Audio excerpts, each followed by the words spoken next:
با تمنای صحتمندی شما نشینای برنامه خبری رادیو آزادی را از استودیوی مرکزی رادیو آزادی تقدیم میکنیم. امروز 17 ینور است و نخست سرخط موضوعهای برنامه. گروهی بزرگی روحانیان پاکستان حمله‌های مرگ طلبانه را حرام اعلان کردند. شماری از ملاها از امضای این سند خودداری نمودند. این تعداد علمایی که به اصطلاح طرفدار نظامی هستند و از اونا پول درخواست میکنن، اونا به هر حال هم این را رد میکنن. راه مشکل مسافران در حالی که شهرداری مدت است برای تنظیم نقلات جمعیتی در دوشنبه کوشش میکند، دقیقه های انتظاری ساکنان و ماجراها در نقلیات کم نشده است. اتوبوس کم نسبت نمیکنیم، آدم بسیار که از در آنجا جاش ده نمیشود. درستی گپ. اشتر سفید را دیدید؟ اگر نه پس به باغ وحوش شهر دوشنبه بروید. ماموریت این باغ بیش از 10 جانور نادر را آورده است. اما شروع میکنیم از خبر تلاش خودکشی ناکام. نیمه روزی 16 ینور یک دختر 18 ساله خود را به دریای دوشنبه انداخت. به احتمال زیاد این جوان دختر قصد خودکشی داشت و او را راهگذران نجات دادند. مقامات میگویند ساکن شهر دوشنبه خودش را از بالای پل واقع در نزدیکی کارخانه نساجی پایتخت به دریا افکند. فعلا او در بیمارستان تحت مراقبت پزشکان قرار دارد. سلامت وی عضو وزنین میانه هنگام آوردنش وزنین بود، در حالت سرمازدگی عمومی بدن قرار داشت. تسپ بدنش 35.2 بود. به سوال ها جواب نمیداد، کرخت بود تنش. حاضر حالت وزنین برآمد، وزنین میانه. حاضر درد سرش کمتر سخت است. دادستانی در رابطه با این حادثه پرونده باز کرده سبب‌های تلاش خودکشی را تحقیق دارد. همکاران ما نیز در محل حادثه بودند و به همین زودی‌ها تفصیلات قضیه در سامانه ما گذاشته می شود. رو می‌آوریم به موضوعهای جهانی. پرزیدنت قزاقستان نورسولطان نظربایف در قصر سفید از رئیس جمهوری آمریکا دونالد ترامپ برای پشتیبانی از تمامیت ارضی این جمهوری آسیای مرکزی سپاسگزاری نمود. روز سه‌شنبه رهبران آمریکا و قزاقستان امنیت منطقه، همکاری‌های اقتصادی و روابط دو طرفه میان دو کشور را بررسی کردند. در پایان این ملاقات سران دو دولت به مبلغ 7 میلیارد دلار سازشنامه به امضا رساندند. همچنین نظربایف ترامپ را با اولین سالگرد ریاست جمهوریش تبریک نمود. در دوام 26 سال رهبری قزاقستان صاحب استقلال، نظربایف با 5 پرزیدنت آمریکا دیدار و گفتگو داشته است. تفسیرات سفری پرزیدنت قزاقستان به آمریکا را در سامانه آزادی www.azadi.org پیدا کنید. بیش از 1800 روحانی اسلامی پاکستان فتوای صادر نموده حمله انتحاری را عمل غیر اسلامی و حرام اعلان کردند. سالهای اخیر بر اثر حمله‌های مرگ طلبانه در پاکستان که شورشگران این شیوه را سلاح تاثیربخش می‌شمارند، ده‌ها هزار نفر کشته و زخمی شدند. من این موضوع را با محمد امین مدقق رهبر رادیوی مشعل در میان گذاشتم و نخست پرسیدم که فتوای مذکور برای کاهش و یا از بین بردن حمله‌های مرگ طلبانه می‌تواند کمک کند. خب این فتوا توسط پوهنتون بین المللی اسلامی پاکستان که یک دانشگاه دولتی هست، توسط از او طی 6 ماه آماده شده که او از روحانی‌های مختلف پاکستان، هم از سنی، شیعه و مدارس مختلف سوالها شده، سمینارها شده. در طی از او مجموعه امین فتواها را که در او قسمی که شما گفتین بیش از 1800 روحانی امضا کردند، دستخط کردند، این فتوای را تحت عنوان پیغام پاکستان صادر کردند و در این فتوا خونریزی، حملات خودکش و جنگ و جدل‌های ناحق در پاکستان حرام قرار داده شده. این فتوا به نسبت فتواهای دیگر فرقش این است که خود حکومت و دولت پاکستان از این حمایت میکنه و چنانچه رونمایی کتاب در دفتر پرزیدنت پاکستان ممنون حسین در اونجا اجرا شد و مقامات ارشد حکومتی هم در اونجا حضور داشتند. اون ملاهایی که مخالف ارزش‌های غربی هستند و از طالبان و گروه‌های افراطی پشتیبانی میکنند، تا کدام حد این فتوا را دستگیری کردند؟ به نظر من اینجا ارزش‌های غربی هم مطرح نیست. در پاکستان متاسفانه امی طرفداری از این دو قطب مطرح است. یک تعداد علمایی هست که نظامی پاکستان به اونها پول میدن، اونا را با وسایل مادی تطمیع میکنن و اونا هرچی که اونا بخواهند مطابق دوله اونها میرقصند. چنانچه قبل از اینکه ما به این مصاحبه بیاییم، یکی از همکاران ما با مولانا یوسف شاه که معاون مدرسه مشهور حقانیه است با او مصاحبه داشت و نظر از او درباره فتوا پرسید و از اونها پرسیدن که 1100 روحانی فتوا دادن که حملات انتحاری حرام است، شما چی میگین؟ اونها گفتند، ما به صراحت گفتند، ما صدایش داریم که ما جزئی فتوا نیستیم، در حالی که عملات خودکش از نظر قرآن و سنت در هیچ شکی نیست که حرام است. اما تعداد علمایی که به اصطلاح طرفدار نظامی هستند و از اونا پول درخواست میکنن، اونا به هر حال هم این را رد میکنن، نمیپذیرن. خب ببینید، در داخل و خارج حکومت پاکستان به آن متهم می شود که از افراطگرایان پشتیبانی می کند و از سرمایه‌گذاران آن پشتیبانی می کند و به این خاطر حتی امریکا نیز سرمایه‌گذاری و مبلغ خود را متوقف کرد. فکر نمی کند که این فتوا یک نوع بر خاطر آرام کردن جامعه جهانی است؟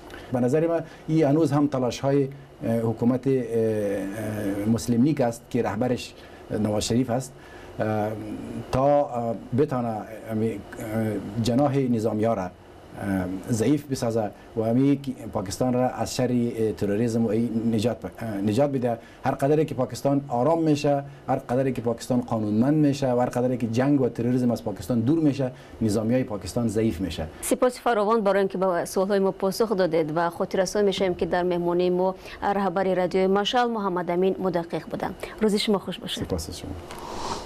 شما برنامه خبری رادیو آزادی رو تماشا دارید. یک زن اردنی به کار پرداخته است که بخصوص در کشور مسلمانی شغل مردانه محسوب می شود.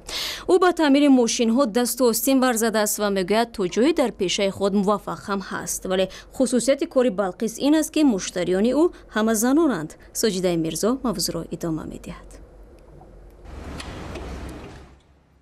در جامعه محافظه‌کار عربی تعمیر ماشین شغل سنتی مردها به شمار می آید. ولی خانم بلقیس بدون تردید به این پیشه مردانه مشغول است. بلقیس بنت هانی 34 ساله با هنر تعمیرگری ماشین ها در قسمت شمالی اردن نام برآورده است. بلقیس تنها ماشین زنها را تعمیر می کند. او صاحب عائله و 2 فرزند است، ولی خویشاوندان به او کمک می کنند که هم به عائله برسد و هم کارش را ادامه دهد. في ناس كثير انتقدت موضوع الميكانيك هذا خاص للرجال. بسیاری ها گمان دارند که مکانیک یک کسب صرف مردانه است. من به آنها گفتنی هستم که فرق ندارد این کار را مرد انجام می‌دهد یا زن. من جانبداری نیستم که زن کاملا از مرد مستقل باشد. بعضی ماشین های هستند که در تعمیر آنها من از کمک مردان استفاده میکنم. این به عادت و عنعنه های ما هیچ مخالفت ندارد. بین الرجل و المرأة هذا مش تحدي لا للمجتمع ولا تحدي للعادات والتقاليد احنا موجودين فيها. بلقیس میگوید کارخانه‌اش تیر ماه سال 2017 باز شد، ولی به زودی مشتری زیاد پیدا کرد. زیرا او یک مکان امن را برای راننده های زن تشکیل کرده است که در آن حضور مرد ضرور نیست. هاي ثالث مرة باجي والحمد لله إني كنت أول يعني زمان قبل ما يفتح هذا الكراج. من چندین دفعه به اینجا آمدم و از مشتریان اولین این استخوانه هستم. الحمدلله که چندین دفعه ماشینم خوب تعمیر شده است. در اینجا تا تعمیر شدن ماشین در یک جا نشسته راحت کردن ممکن است. واجي والحمد لله وارتاح في مكتب أقعد فيه. بلقیس امیدوار است که تعداد بیشتری زنان اردنی توسط کورس‌های تعلیمی استای ماشین و سرگرم کسب‌های دیگر می‌شوند و به این وسیله مسئله بیکاری زنان نیز تا حدود حل خود را پیدا می‌کند. برنامه را ادامه می‌دهیم. روز سه‌شنبه در برلین به شرافت 90 سالگی نقلیاتی مسافربری پایتخت آلمان، شرکت مسافرکشانی برلین و شرکت ادیداس یک چهاره‌بینی مشترک را برپا نمودند. در این چهاره‌بینی 500 جفت پایافزال ورزشی ادیداس با نرخ 180 یورو فروخته شدند. پایافزال مذکور که نشری نوی پایافزال مشهور سال 1993 میباشد 730 یورو نرخ دارد. مردم برای دسترس کردن این 500 جفتی با اصطلاح اکسکلوزیو که هر یکی آن رقم دارد از شب نوبت پویدند. جایزه دیگری که در این پایافزال نهان بود یک بلیت سالانه راهگیری در نقلیات عمومی مسافربری شهر برلین است. از برلین با دوشنبه برمیگردیم که در اینجا شهرداری مدت تلاش میکند کار نقلیاتی جمعیتی رو به تنظیم درآورد، ولی طوری همکاران ما میگن تا هنوز استفاده از مسافربر در خیابان‌های پایتخت مشکلاتی زیاد دارد. سرجا خوب میشه اگر بسیارتر روی میکردن. بعضی وقت میشد که به درس در میمونیم، آدم بسیار است. خیلی از اومدیم قریب 5 میشن هستن و کدای موز نیست. ترانسپورت پایدم، دوباره پرسات کردم رفتم، ساعتی کاری بانک محکم شد، من کویتانس کندن نتونستم، دور از خیلی سرسام شدم، اینجا موندم. با آنکه گفته می شود وضع نقلیاتی جمعیتی در دوشنبه بهتر شده است، مشکلات در این سمت همانا باقی است. مردم از کمبود نقلیات شکایت می کنند، خصوصا صبح و شام هنگام رفت و برگشت. برای که اونجا رژیم آمدم کم میایه برام خواهد. هفت دامه برام فقط نمیجامش نمیرم. دیر باشه نه بسیار وقت نمیشه. براتون میشه که بسیار میشه. زیاد 40 دقیقه. انبوه آدمان معمولا از ساعت 7:30 تا 9 صبح و همین طور شام از ساعت 5 تا 6 به میان می آید. ما در مثال خودمان تجربه نمودیم که از یک موضع سیر آدم تا مرکز شهر چگونه نقلیات جمعیتی یافتن ممکن است. ما از نزد سیرک بعد از 15 دقیقه انتظاری بالاخره به یک مسافربر لبریز از آدم نشستیم. مسافرکش شماره 33 رسو 29 دقیقه از سیرک تا مرکز حرکت نمود، در حالی که این مسافت 10 و اگر تنبشوی ماشین ها باشد 15 دقیقه راه است. وضع نقلیات در مرکز دیگرگونه است. اتوبوس و ترالیبوس ها و هم تاکسی های به اصطلاح سه سامانه ساکنان را توسط مرکز تا به کناره های پایتخت میبرند.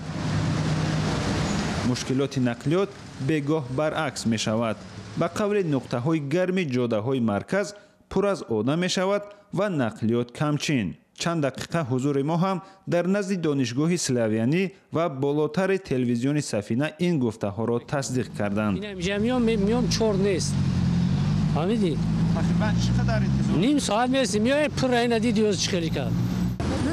آموزش یک روزه ما هم نشان داد که مشکلات نقلیات هنگامی به کار آمدن و هم از کار رفتن هم در کناره های شهر و هم مرکز یکسان است. مشکلی که از جانب مسئولان جواب می خواهد. هنگامی که میگویند مشکلات نقلیات در دوشنبه حل شده است، چرا در نظر دارند؟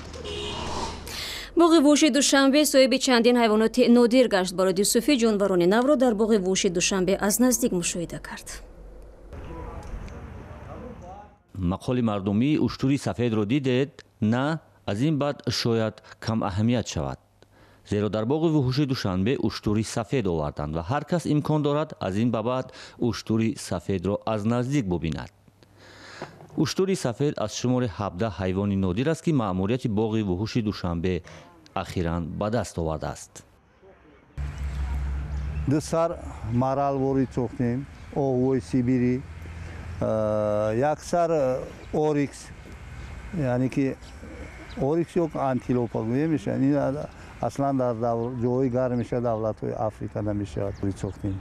مذاکرات تبادل حیوانات با باغ وحوش قزاقستان تقریباً 1 سال به این سو ادامه کرد و در نهایت به این نتیجه رسیدند که بر عوض 7 پرنده لاشخور و 1 کنگورو باغ وحوش دوشنبه صاحب 17 حیوان نادر گردد. حیوانات وارد کرده با باغ وحوش دوشنبه را اکثر مردم بار اول از نزدیک می‌دیدند و نظاره حرکت‌هایشان آنها را به وجد می‌آورد. من درباره اشتری سفید چیزها رو شنیده بودم ولی این ندیده بودم، ولی این در این زبخک نبودم، این رو دیدم. مسئولین باغ حیوانات دوشنبه میگویند پس از بهتر شدن مناسبت‌ها با ازبکستان، آنها گفتگوها با باغ حیوانات این کشور را شروع کردند. فعلا این گفتگوها در سطح پیشنهادات همکاری شروع شده است و امید دارند در آینده نچندان دور با تبادل حیوانات انجام شود. در سال گذشته 2017 با باغ حیوانات دوشنبه حدود 50 حیوان نادر وارد شده است و شماره عمومی حیوانات این باغ وحوش در مجموع به 882 سر رسیده است. 15 دقیقه که در اختیار داشتیم به پایان رسید. اخبار بیشتر از سامانه ما www.azadi.org و صفحه های ما در شبکه اجتماعی و آزادی ویدیو یوتیوب میتونید پیدا کنید. روز و روزگارتان خوش و تا ملاقات فردا. خدا نگهداری هر یک شما باشد.